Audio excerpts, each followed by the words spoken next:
Video ini viral di media sosial yang berhasil diunggah oleh akun TikTok @leon2108. Kejadian berawal dari perempuan berhijab hitam dan berpakaian berwarna coklat sedang berada di dekat kolam renang.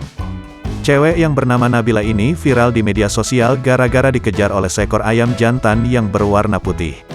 Nabila terus menjerit-jerit minta tolong karena dikejar ayam tersebut, bahkan ia sempat terpeleset. Video ini sudah dilihat 12,6 juta kali, mendapatkan 1,3 like dan mendapatkan 30,2 ribu komentar dari warganet. Terlihat dari lokasi video yang diunggah akun TikTok @leon2108. Lokasinya di salah satu villa yang berada di Puncak Cisarua, Bogor.